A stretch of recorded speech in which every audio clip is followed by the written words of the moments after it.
Hot Strike back. Hero of Time Link gets his comeuppance when he enters the Spirit Temple. Saved by accessorizing. We meet the trainer and his Pokemon who survived a complete decapitation thanks to a handy focus sash. And we discover how to protect your online browsing from Ganondorf by using a few simple links.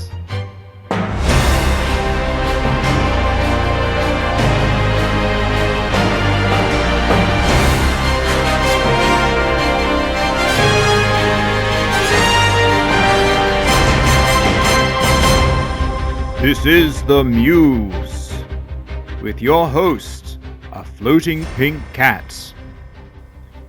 Today's top story, a startling discovery has been made concerning one of Kanto's prominent trainers. 10-year-old Pokemon trainer Ash Ketchum, who set out from his hometown of Pallet 26 years ago, has been the centre of ongoing controversy concerning his inability to age. While it has been speculated that he happens to be currently in a coma since the beginning of his adventure, and that we are all just a figment of his imagination, a more plausible theory has been circulating, and now has been proven with trustworthy sources revealing that Ash Ketchum is actually a clone. Suspicions first arose after Ketchum had completed his journeys through the Kanto, Orange Islands and Johto regions, growing into a competent, skilled trainer, and then suddenly becoming much more incompetent and dumber upon embarking on his adventures through the Hoenn region.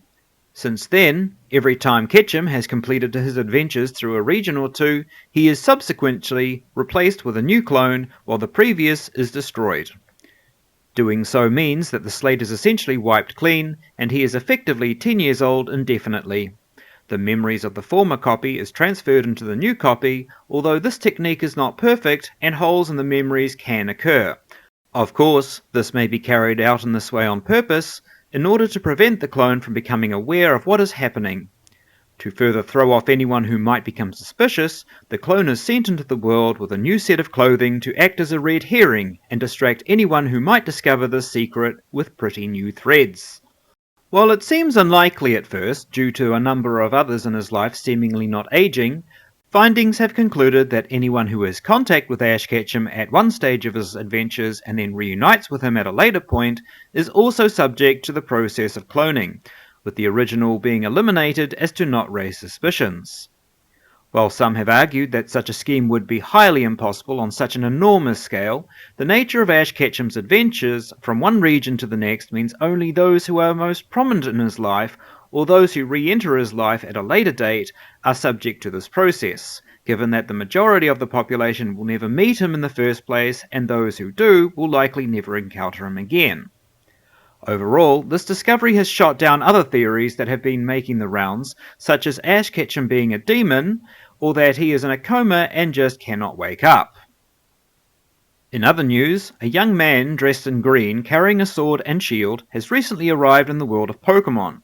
While he claims to be from beyond the world of Pokemon, citizens have been happily helping him in his quest to find a way to leave, and more recent sightings have placed him making his way to a Cantonian hospital carrying a bunch of musical instruments. What business he has there is anyone's guess.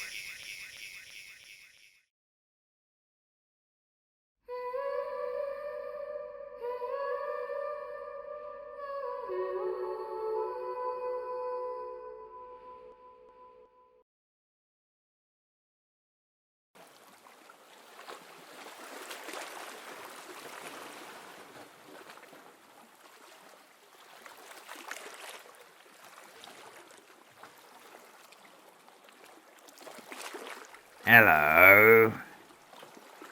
The name's Bruce.